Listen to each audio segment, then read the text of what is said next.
pero yan hindi po mawawala. Yan. Generation to generation na po, salinlahin na po yan. Wala pong makakakuha dito as long, mga kapatid, na ang ministry dito ay nagpapatuloy at mayroon pong generation, pumapalit. Dahil tayo naman po ay hindi po babata, kundi tatanda naman tayo, di ba? Yun. So para sa kalinawan po ng lahat, dahil nung nakaraang araw kami po ay sinauli na po natin yung hindi sa atin. Yeah. So binigay na po natin doon sa nararapat na pagbigyan. Yan. So salamat sa Panginoon. So hindi ko na po patatagalin, mga kapatid. Nais ko naman pong magbasa po sa inyo ng isang talata at mababasa po natin sa Book of Philippians.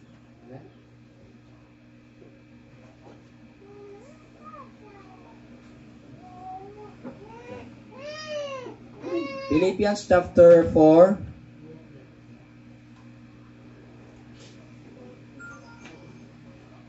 Basahin ko po sa wikang Tagalog and then sa English po.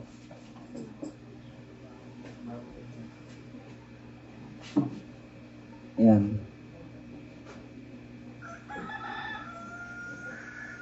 Philippians chapter 4. Mag-start po tayo sa verse 7. Verse 7 po. Sabi dito, sa wikang, umpisan ko sa wikang English, mga kapatid.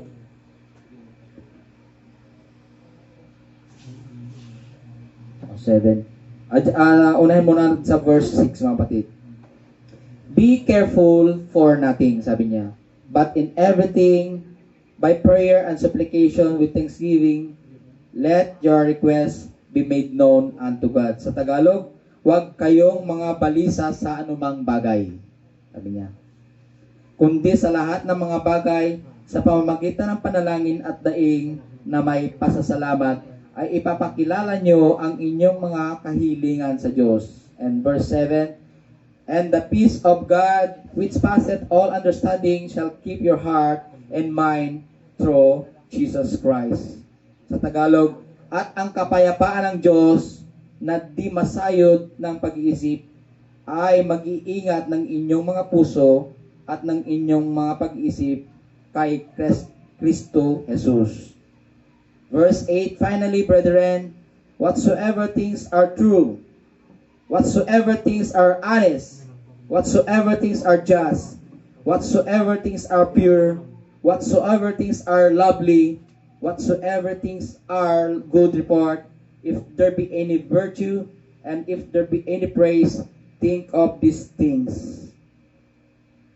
Sa Tagalog, sabi niya, katapos-tapusan, mga kapatid, anumang bagay na katotohanan, anumang bagay na kagalang-galang, anumang bagay na matuwid, anumang bagay na malinis, anumang bagay na kaibig-ibig, anumang bagay na mabuting ulat, kung maanumang kagalingan at may anumang kapurihan, ay isipin nyo ang mga bagay na ito.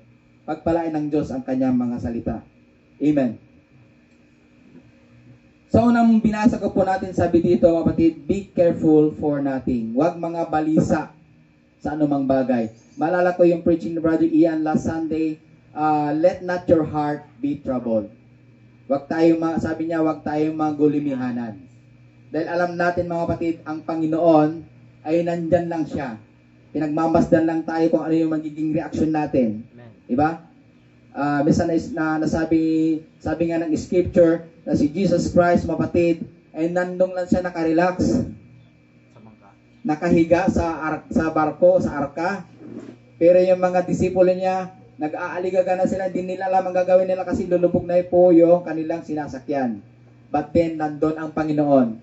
Pag ang Panginoon nandun sa arka, sa barko na yan, mga kapatid, sabi ng Panginoon, huwag tayong magulumihanan. Amen? Amen. Amen. Hallelujah. So sabi rin dito, be careful for nothing. Huwag din daw tayo mga balisa. Amen? So, isang araw, mayroon tayong natanggap na parang natanggap na message na hindi na naman natin in-expect. So, minsan parang nangabalisa tayo. Amen? Minsan parang nagpanik tayo. Amen? So, sabi nga, the more na nagpapanik ka, the more kang mapapahamak. So, just relax. Settle your mind. Maraming mga napapahamak minsan pag nagkaroon po ng lindol, di ba? Nagkaroon ng lindol, sige, takbo. Talagang rambulan yung mga tao kung saan sila lulusot. Dahil ayaw nila mapatid na baka madaganan ng mga bato or anumang mga bagay. So, sila po ay nagpanik. Pero mayroong ang pinaka-wise po doon, pag mayroong ganyan, maging alerto ka lang, yung presence of mind mo, huwag kang magpanik. At pag hindi ka nagpapanik, magiging safety ka. Diba? Pero yung mga nagpapanik, sige, talon, kung saan sila pupunta, di ba? Yan. Lalo kang mapapahamak pag ganun. So, ganun po ang itinuturo sa atin ng Panginoon. Pag mayroong mga problema, huwag kang magpanik. Pag mayroong kang mga nakikitang mga hindi po maganda, huwag kang magpanik. I-relax ka lang. I-relax mo lang ang isip mo. Amen. At sabi nga mga kapatid dito, na ang Panginoon naman ang nagpro-provide ng lahat ng needs natin. Yeah. Amen? Amen. Let not your heart be troubled. Amen. So, huwag tayong magpanik. At sabi nga dito, and the peace of God, which passes all understanding, shall keep your heart and mind through Jesus Christ. Amen. So, kung tayo po, mga kapatid, ay nakatuon, mga kapatid, doon, na sinasabi doon na let the mind of Christ be in you, mga kapatid. Pag ang kaisipan ng Diyos ay nasa ating mga kapatid, nagiging malawak po ang ating mga pangunawa. Nagiging broad-minded po tayo sa lahat na nangyayari sa buhay natin. Ganun pala. Ganun pala. Kaya nga sabi ni Brother Ian kaya na doon sa kwento niya, kaya pala medyo na-delay. Tama. Diba? Dahil kung mabilis sila ng pagpatakbo, siguro sila yung nadali, sabi niya, di ba?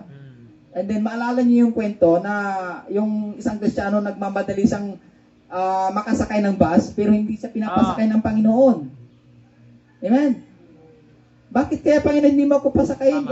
Late na ako sa trabaho ko, yung maging katransaction, yung appointment ko, wala na. Di ba? Pero mga kapatid, tingnan nyo lang ang time clock ng Panginoon. Basta maging easy lang tayo, relax lang tayo. Lord, kung saan mo gusto, saan mo kaming dalhin. Kung naman ang nais mo, masunod yun, Panginoon. Kaya yung Kristiyanong yun, nakita niya na ang dami-dami namang bus na dumaan pero hindi siya sinasakay. And then isang bus, sabi niya, dumating, hindi naman kagandahan yung bus, luma nga, Brother Ian eh. No, sabihin na natin, baka yung lumang pantrangko pa. Di ba? Sino nakaabot sa inyo yung pantrangko? Kami. Yung pantrangko yan noon, yan yung pambansang sasakyan noon. Di nyo alam yan. Yan ang pambansang sasakyan yung pantrangko. Amen. So maaaring yun yung dumaan, tapos isinakay yung Kristiyano na nagmamadali. Ano ba naman ito, Panginoon? Bakit ito pa yung binigay mo sa akin? Alam, nagmamadali na ako. Baka hindi na ako makarating dahil alam ko naman na hindi na makatakbo itong mabilis. Mabagal. Sabi niya. But then, mga kapatid, lately, habang pinagbubulay-bulay niya, bakit Lord dito mo ako sinakay? So sumakay sa doon, wala siyang magagawa. Dahil yung mga una, pinara niya, hindi siya sinasakay. Pero yung dumating yung pinara niya, isinakay siya. Amen. So, bakit Lord, isinakay mo ako dito? Sige, sakay. Sumakay. Hanggang sa mga kapatid, nagpatuloy ang pagtakbo, sabi na, isip siya, ang tagal talaga tong sinakyan ko. Sobrang tagal. Wala na yung appointment ko, wala na. Hindi ko na maabutan, sabi niya. But then mga kapatid, sa patuloy na paglalakbay nila, alam yung nangyari. Di ba yung kwento, sabi doon na, yung last na sasakyan niya sana, hindi siya sinakay. Mga kapatid, nung habang tumatakbo po yung sasakyan na sinakyan niya yung pantrangko ng tagal ng mabagal, sabi niya, may commotion doon, mayroong mga tao doon na nadaanan nila na bakit ang daming tao? Ang daming tao, ano kaya nangyari? Mga kapatid, tandang-tanda niya yung sasakyan, nahuli niya sanang sasakyan na hindi sinakay. Mga kapatid, ang nangyari, na-disgrasya po yung sasakyan. Amen. So mga kapatid, meaning, wag po tayong magmadali. Antayin po natin ang tamang panahon, ang right time ng Diyos, mga kapatid, na kung saan ka ilid ng Panginoon, doon ka lang. Amen. Doon lang tayo, mga kapatid. Maalala ko si Jonas. Di ba? Si Jonas. Sabi ng Panginoon sa kanya, Jonas, punta ka sa lugar ng Ninive. Pero ayaw ni Jonas ang nangyari, ang ginawa ni Jonas, mga kapatid, ayaw ni Jonas kasi, Panginoon, paano ko pupunta dyan? Hindi ko paniniwalaan dyan kasi ang Diyos nila ay pating. Isda.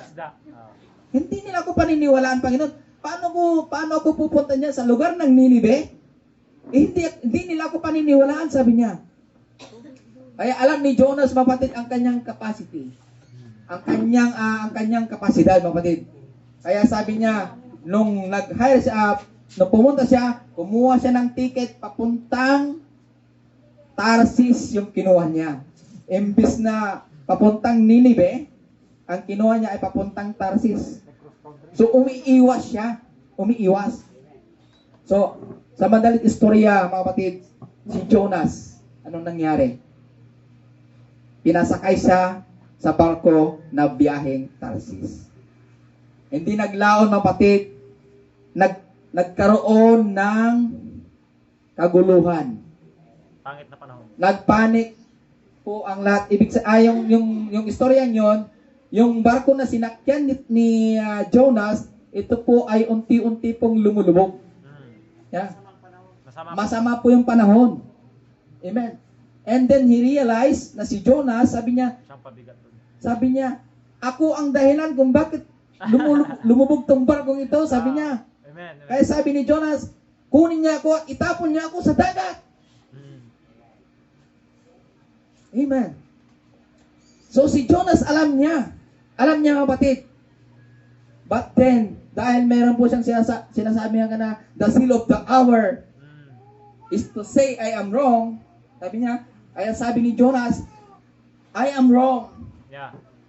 Sabi niya, kunin niyo ako, buhatin niyo ako at itapon doon sa dagat dahil alam ko ang dahilan na ako ang dahilan bakit lumulubog ang barko.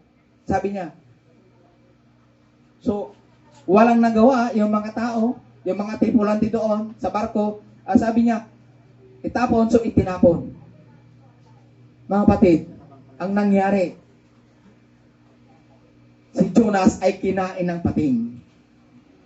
Ilang days po siya? 3 days yata. Doon sa balyena.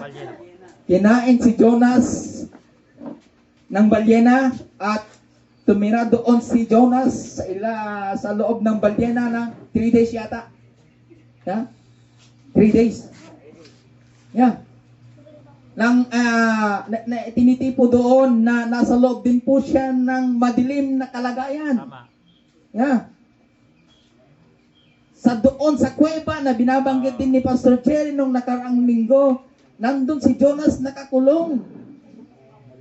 Amen. Nakakulong siya doon. Madilim na kalagayan. Marami siyang dala-dala. Yeah. Marami siyang dala-dalang mga trials na iniiwasan niya ang Panginoon. Takot. Mayroon siyang takot sa kanyang puso. But then, mga kapatid, anong ginawa ng balyena? Mga kapatid, ang nangyari, isang tinatawag naging submarine itong balyena, napakabilis na dumating itong balyena at inihatid itong si Jonas sa lugar po ng Ninive na ayaw na puntahan ni Jonas. The more na iwasan mo ang Panginoon doon, sabi nga, aalisin ka ng Panginoon doon sa comfort zone mo. Yeah. Dadalhin ka ng Panginoon doon para ma-realize mo sa sarili mo. Amen. Kaya anong nangyari, mga kapatid? Dinala ng balyena si Jonas doon sa lugar ng Ninive. At nung iniluwas si Jonas doon sa lugar ng Ninive, nakita ng mga taga Ninive na ang Diyos nila doon ay isda. Mga kapatid, na yun ang sabi nga ni Jonas, hindi maniniwala sa akin ang mga taga Ninive dahil ang Diyos nila doon ang isda. Kaya nung pumunta doon si Jonas, idinala siya ng pating napakabilis. At iniluwal siya ng bunganga ng balyena. Sabi niya, nung nakita ng mga taga Ninive, lumuhod sila. Yeah. Lumuhod. Bakit? Kasi ang Diyos nila ay isda. So, meaning, si Jonas ay sinugo ng Diyos. Tama. Amen? Sinugo siya. At sa pamamagitan ng isda, lumabas siya doon sa tiyan ng giant balyena, mga kapatid. Amen. Doon na paniwala ang mga taga Ninive. Okay, amen. May vindication, mga kapatid. Yeah. May vindication. Amen? So, para maniwala, mga kapatid, ang tao, mayroong vindication. Amen? May vindication yan, mga kapatid. So, ganun po, kumilos ang Diyos. Mga unusual. Amen? Hallelujah. Amen. So, alam niyo, mga kapatid, si Jonas, punong-puno po yan ng siguro may takot. Minsan siguro masabi natin nandun yung jealous or hatred, di ba? Doon sa kuweba, nagkwento ni Kuya Cher noon, na kailangan tayong lumabas doon. Yeah. Amen? At kailangan nating lumaya. Amen? Sa madilim na kalagayan natin. Amen? At yun po, kapatid, gumawa ang Panginoon ng way. Amen. Amen. Sabi nga, in all thy ways acknowledge Him, and He shall direct our path. So kung ina-acknowledge natin ng Panginoon, siya po, mga kapatid, ang magdadirect po sa atin. Amen. Amen. Kaya nung ano nga, mga kapatid, nung ordination, alam niyo, mga kapatid, nanlate po ako sa aking sarili. Amen. The point na sabi ni Pastor Jerry, sabi niya, Brother Brandy, sabi niya, you are not serving great people. Yeah. Mga Amen. kapatid.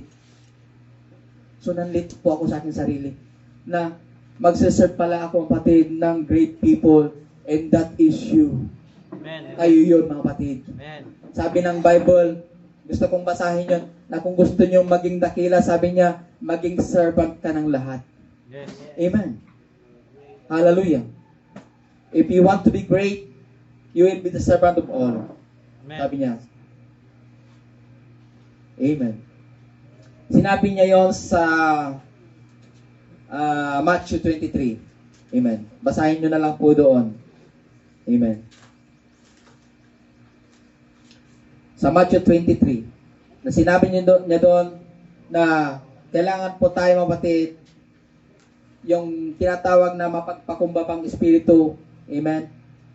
Ang humility, ang pagpapakumbaba. Amen. Huwag po tayong magmataas. Amen.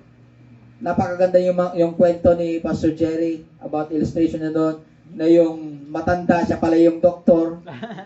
Di ba? Kung alam ko lang na ikaw pala yung doktor, hindi ko na pinakialaman pa na i-save yung buhay, sabi niya. Bilang respect. Amen. Dahil hindi kasi nagpakilala eh. Pero sabi niya, hindi mahalaga ang titulo. Yeah, amen. Ang mahalaga ay ma-preserve, ay makapag-save tayo ng buhay. Yun ang mahalaga. Amen. Hallelujah. Yun po ang mahalaga. So, meron pa akong babasahin po dito na isang quotation po. Amen. Bear with me. Saglit lang po ito, mga kapatid. Amen. Amen. Hindi naman po ito matagal. Amen.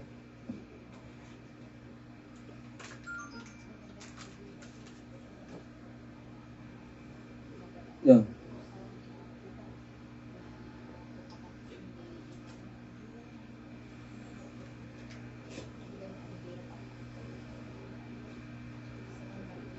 So, mayroon po nung sinasabi po doon na never follow a leader Yeah. who is more in love with power Yeah. than people. Huwag daw natin sundan ang isang leader na mas higit na mahal niya ang kapangyarihan kaysa tao. Walang humility. Amen. Napakahalaga po yun, mapatid. So, sundan natin yung isang leader na mayroon talagang puso na mapagmahal, may pag-ibig. Amen? Di ba yun naman ang gusto natin? Amen? Di ba yung isang pastor na nawala po yung isa, natupa niya 100 sheep yun, nawala yung isa, anong ginawa niya? Nahanap niya. Hinanap niya. Hinanap niya yun, mga kapatid. So, mayroon siyang pagmamahal. Mayroon siyang pagmamahal sa people. Amen.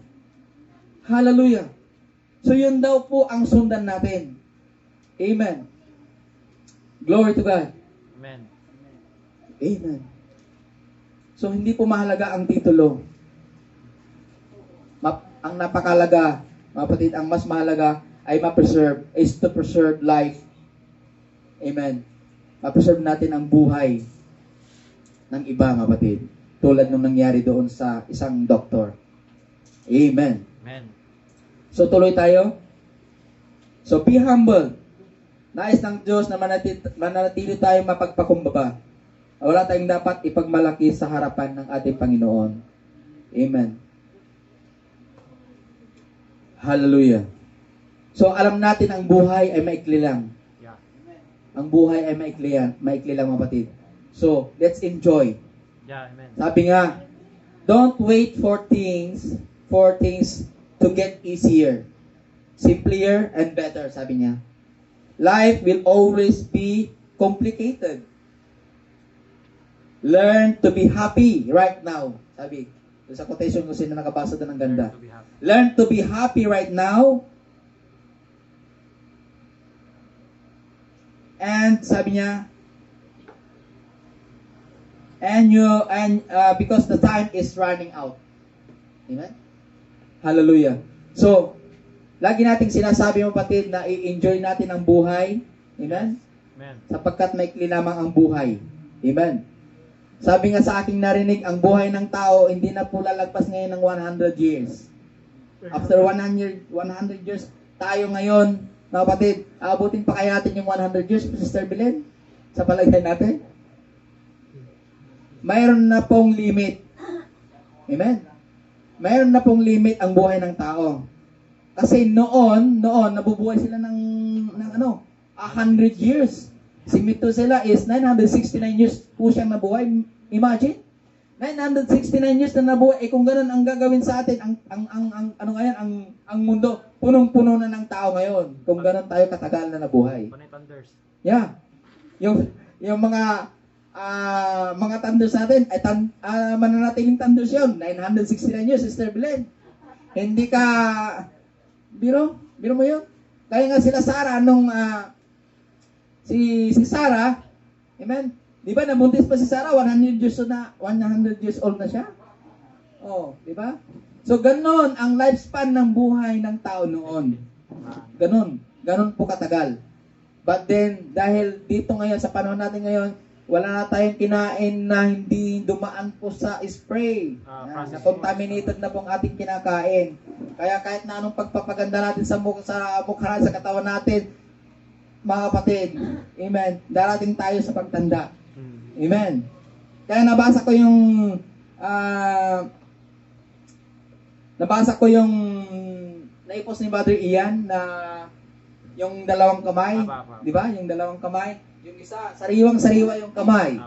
Yung isa, thunders na. Kulubot na yung isang kamay niya. Mga kapatid, magpasalamat tayo doon sa kulubot na ng kamay. Amen. Sila yung foundation. Dahil kung hindi sila, mga kapatid, hindi tayo naging ganito. Yeah. Amen. Amen. Hindi tayo nahubog ng husto, mga kapatid. Kaya magpasalamat tayo mula kila Pastor Jerry na nandoon. Dahil sila yung humubog sa atin, mga kapatid. Magpasalamat din tayo kila Brother Mario. Hindi natin makakalimutan yan. Yes, amen. Praise God.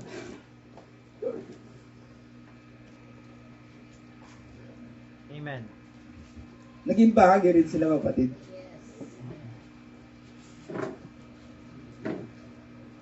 Many times, mga kapatid, sorry. Many times mga kapatid, mga panahon yun, nagsisik din po ako ng advice mga kapatid sa kanila. Yes. And din tinuturuan din po ako. Kaya, hindi ko po yung makalimutan yun mga kapatid. Amen. So, Praise God. napakainam na yung mga kapatid, minsan, mga kapatid, pinuput down natin ang mga kaibigan natin o mga kasama natin o sino man, mga kapatid, alalahanin mo, mga kapatid, kahit sabi nga sa mga anak natin minsan o doon sa isang magulang, meron po siyang anak na bastardo, talagang hindi mo maasahan talagang, mga kapatid. Pero but then, mga kapatid, yung magulang, yung puso ng magulang, bagamat ganun, yung isa niyang anak o isa niyang anak, mga kapatid, nandun pa rin.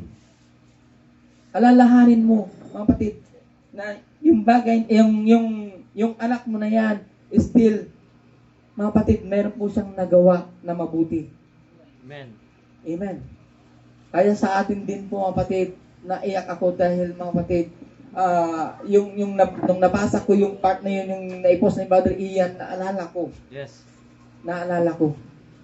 Amen. So, hindi lang natural, hindi lang spiritual, maging sa ating natural din na nanay, tatay, magpasalamat tayo sa kanila dahil kung hindi sa kanila, wala tayo ngayon sa kalagayan natin today. Yes. Amen. Amen. Amen. Wala Amen. tayo, kapatid. Hallelujah. Amen.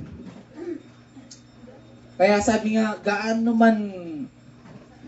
man kasama yung taong yan, kapatid, mayroon pa rin siyang nagawang mabuti para sa iyo. Yeah. Mayroon pa din at mayroon. Minsan, pag namatay po yung tao, mga kapatid, di ba? Minsan hindi na po naaalala yung ginawa niyang masama. Sabi niya, ay napakabuti yung taong ito. Minsan naalala talaga yung mabuti rin na ginawa niya. Yeah. Amen, di ba? So, sa pamamagitan ng mga kapatid, ang family members na-encourage din. Ang sabi niya, kaya totoo lang mga kapatid na ang buhay, mga kapatid, ay maikli lamang. So, ang buhay mga kapatid, amen, na ipiniram lamang sa atin ng Panginoon, i-enjoy lang natin mga kapatid. Amen. Amen. I-enjoy ng natin ng gusto. Amen. Amen. Amen. Hallelujah. Gamitin natin ito ng tama. Amen. Kung maari, gamitin natin ito, magpagal tayo sa ministry.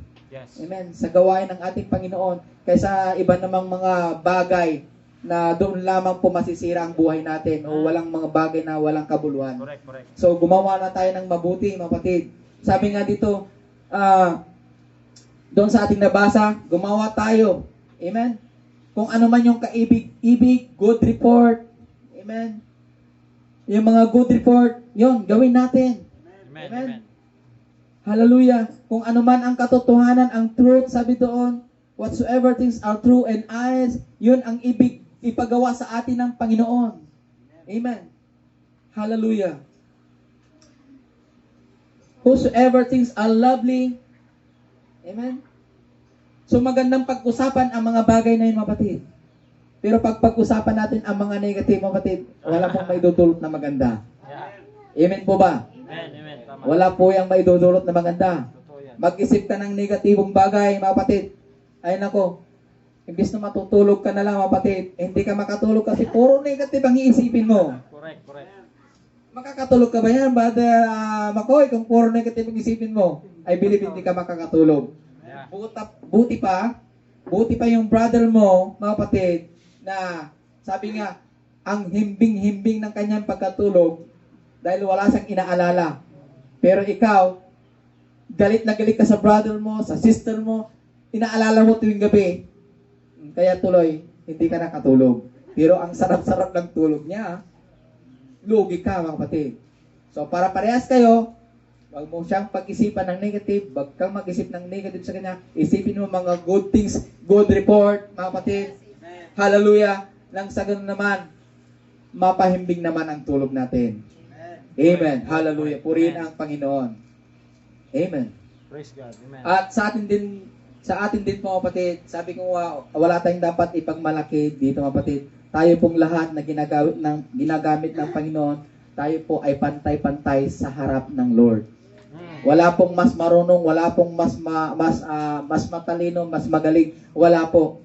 Amen? Lahat po tayo, kapatid, ay may kanya-kanya, kapatid, na talento na dapat lang natin, mga kapatid, ay magamit ito sa ministry ng ating Panginoon para tayo po ay kapaki-pakinabang.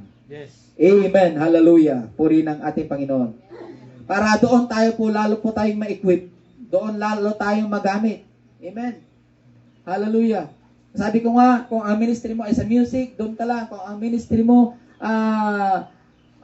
magbunot-bunot dyan ng damo. Di ba? O magbungkal ka dyan, magpala ka dyan ng lupa. Sister Belen, nablibes ako kay Sister Belen. Kaya Sister Sally at sa lahat ng mga sisters natin, sabi ko, kinakantsaman ko Sister Belen, o Sister Belen, napasubo ka na magpala Sabi naman ni Sister Belen, opo, Brad, para ma-exercise naman ako. Ayun ang pagpapala. Nakatulong. Nakatulong. Para magpalain ka, sige Sister, magpala ka dyan. Magpapalain nga si Sister Belen. Amen? So lahat ng mga sisters natin na nandyan, nakikita natin, alam nyo, nakakataba ng puso talaga. Amen. Kasi yung enjoyment, yung saya, na bagamat nandyan kami, kumikilos, na talagang nandyan, sabi ko nga, tuwang-tuwang bawat isa nagagalak. May tawanan, nagkikwentuhan, di ba? Kaya purihin ang Panginoon sa mga bagay na ginagawa ng Lord sa atin ngayon. Amen. Na patuloy pa niyang ginagawa sa atin. Sabi nga ni Brother Ian, bagamat wala siya dito, yung puso nandun. Makita ko lang yung sister na nandun, natutuwa na ako, sabi niya. Di ba? Amen. So, nai-impart po doon. Yes. Sa pamagitan ng pag-comments mo, Brother Ian, tuwataba naman yung mga puso namin. Di ba? O, bagamat wala siyang man, kasama tayo kasi sa prayer. Yes. Sinasama tayong lahat ay sama-sama na nanalangin. Yeah. Amen. Para tayo po lahat dito, mga kapatid, yung lahat ng gift natin ma-impart. Amen. At yung gift na yan ay ma-equip at lalong magamit po Sa ministry. sa ating Panginoon. Amen. Sa paglilingkod sa ating Panginoon. Amen. Malapit na po akong matapos, mga kapatid. Amen. Amen. So, speaking, mga kapatid, nung nabanggit po ni Kuya Jer na sabi nga, ang sugat na malaki. Hindi lang maliit, malaki, Brother Ian. Yes. Kung malaki ang sugat, matagal ang paghilom niyan. Amen? So, lagi ko pong sinasabi sa inyo, we are in the healing process. Nandun po tayo sa process ng paghilom. Amen? Wala pang taon. Buwan pa lang yata. Di ba? Wala pa. Pero, yung kwento ni Pastor Jerry, 25 years na. 25 years na. Yes. There's something wrong kung sa 25 years ay hindi pa naghilom ang sugat mo, Brother Ian. Totoo yan. Totoo. Baka may diabetic ka. Yes. Kasi hindi po naghihilom eh. Wala Amen? lang yan. Di ba yung diabetic ay matamis? Yes. O baka nasobra ng tamis, Brother Ian. Lumagpas. Amen. So, hindi maghihilom ang sugat. Sabi nga habang, di ba? Alam naman natin pag may sugat tayo, lahat tayo na-experience yan. May sugat tayo, nasugat tayo ngayon, halimbawa. Tapos kinumagaan, sige, mamukutsing na kutsyon, ay lalong Sugat. grumabi dahil nga sugat. Tama. Kaya sabi ko nga, lagi ko pong sinasabi sa inyo, na time will come, mag-heal din po ang lahat ng bagay. Amen. And we love them, mga kapatid, lahat. Mahal po natin sila. Amen. So, time will come. Darating din, sabi ko nga, hindi naman habang panahon, ganito yung situation natin, di ba? Time will come.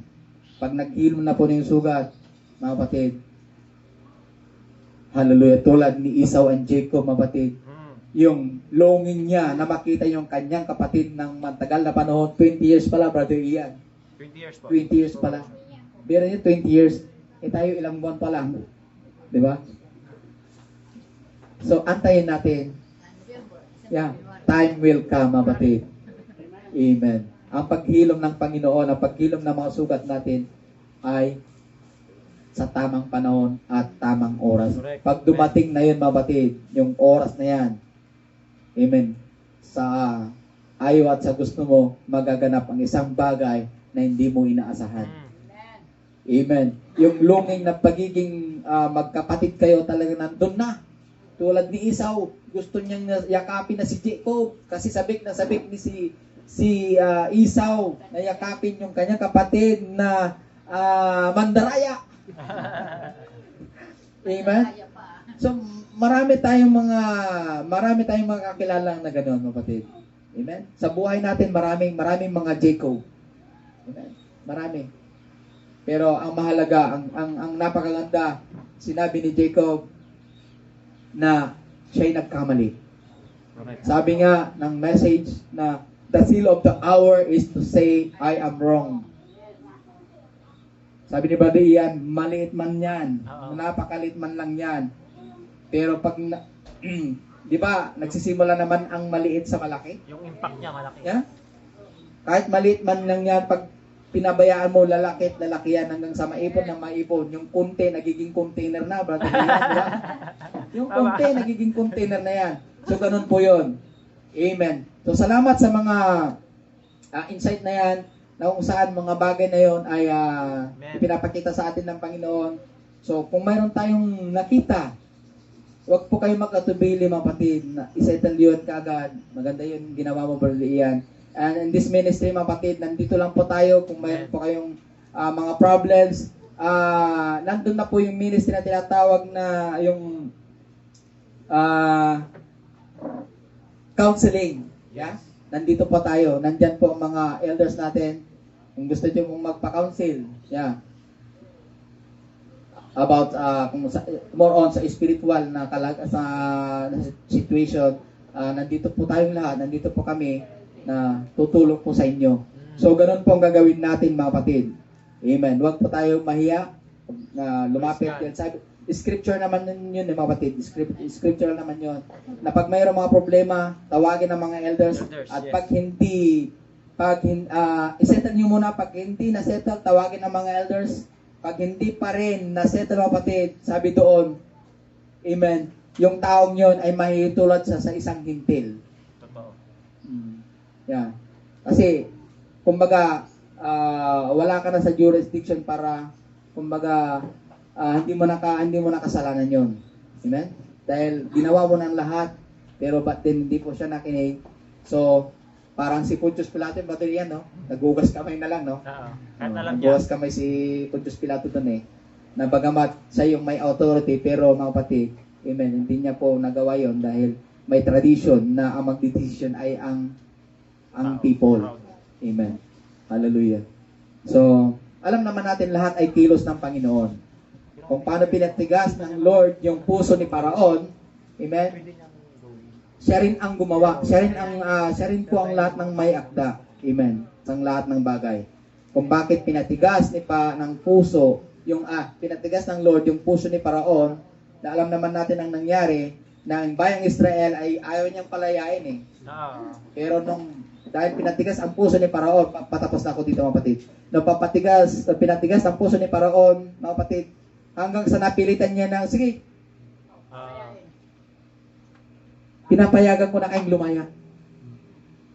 Pinayagan po ni Paraon ang bayang Israel na makalaya. Pero dumating yung point na si Moses, mga kapatid, dahil marami pong mga nagre-reklamo na kay Moses, dadalhin niyo ba kami dito sa Ehipto para magutom? Buti pa doon sa kingdom ni King, pero maraming mga pagkain doon, maraming mga sinabingan doon, maraming mga sibuyas doon. Di ba? And then, to make the story short, mga kapatid, si Paraon, mga kapatid, ay talagang pinatigas ng puso niya.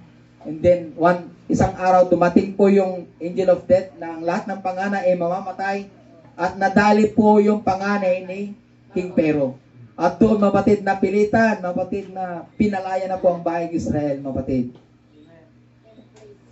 So, sa paglakbay nila, amen, nung naisip ni King Pero, wala na siyang mga awanan ti alipinan, wala na siyang alipin, wala na siyang awan ti ibaunan, awanin, napukaw amin ng Brother Ian. So, nagulimayhanan na si King Pero. Sabi niya, habulin. Gusto niyang habulin, mga kapatid. Dahil wala na eh. Nawalan na lahat. Amen. Pati pangalan niya, kukunin na. So, ang nangyari po doon, mga kapatid, isang himala ng Panginoon, na nung hahabulin sila, mga kapatid, sabi ng mga Israelita, Moses, wala na tayong ligtas, mamamatay na tayong lahat. Nandan niya ng mga sundalo. Nagbulimean na sila sa Brother Ian. So, sabi ng scripture ngayon, huwag tayong mabalisa. Ang Panginoon ang gagawa ng way. Biro nyo, ang dagat ay nahati. Amen? Na hindi po basta-basta dahil biro mo dagat yan, tubig yan. Yes po. Ang tubig pag ginanyan mo, mahirap paghiwalay talaga yan ng tubig. But then ginawa ng Panginoon yon at ipinakita ng Lord na kasakasama nila ang Panginoon. Amen. So, ang nangyari, nung hinabol sila, amen, nandyan na, papalapit na, biro nyo, nagpisto lang daan na parang natuyo at lahat sila ay nakatawid. At nung secured na sila kapatid, nandyan na ulit ang sundalo ni King Pero, hinahabol sila kapatid, hinahabol. Amen. At nung nakarating na po sila, ang paghabol nila kapatid, nung secured na sila ang mga sundalo ni King Pero kapatid, nagsarado ang dagat at sila pong lahat ay nangalunod. Amen. Lahat ng hahabol sa atin ngayon, kapatid. Amen. Lahat ng hahabol sa atin ngayon, mga problema, mga mga kapatid. Hallelujah. Pag hinahabol ka, baka hinahabol ka ng utang mo. Huwag naman malunod yun. Meron mo yun. Hayaan mo lang nahabulin ka. Mag-move ka lang. Tuloy ka lang. Kung saan ka dalhin ng Panginoon, mag-move ka lang, mag-move. Mayroon kasing nag-stay, pero hindi nag-move. Diba? So, kinakailangan natin na mag-move. So, nangyari, nag-move sila. Amen. So, hallelujah. Kaya, wala na po silang habol sa atin. Wala na po silang habol.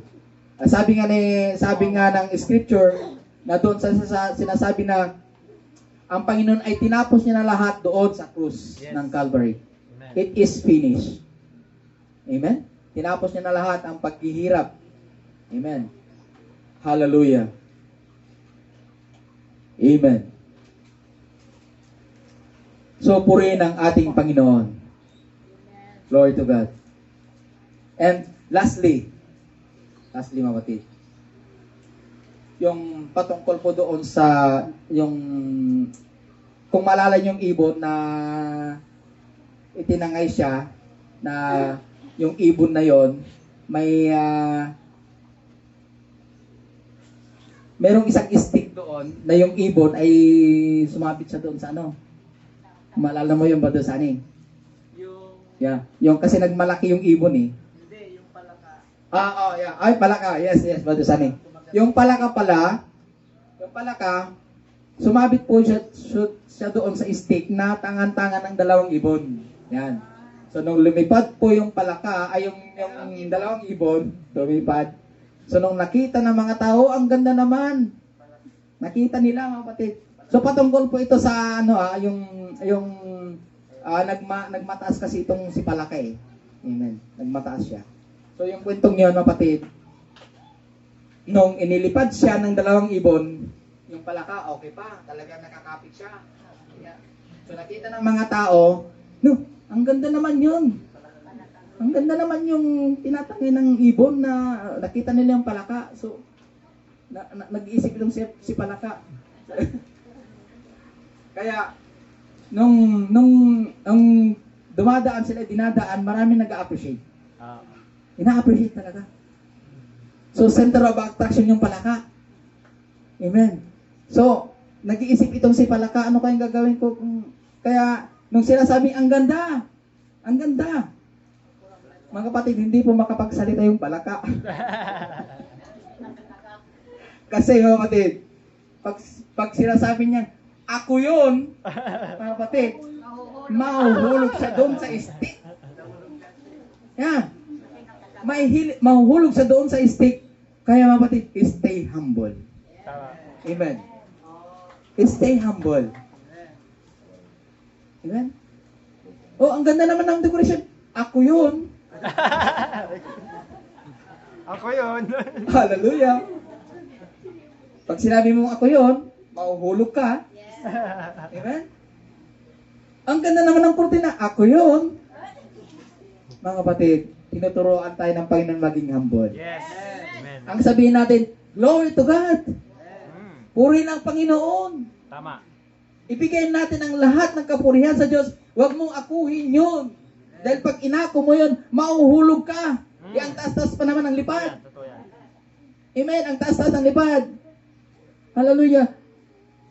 Mga kapatid, tinuturuan tayo ng Panginoon ng mga bagay na marunong lang po tayo magpakumbaba, mga kapatid. Totoo. Amen. And the seal of the hour is to say, I am wrong. Huwag tayo matulad doon sa balaka na yon na lagi siyang center of attraction. Yes. Minsan. Diba? Huwag inaalis ng Panginoon sa atin yon. Lahat, ibalik natin ang glory sa Panginoon. Kaya sabi nga ng ating kapatid, just call me brother. Just call me kuya. Amen? If you love me, sabi nga, if you love me, just call me brother. Just call me kuya. Amen?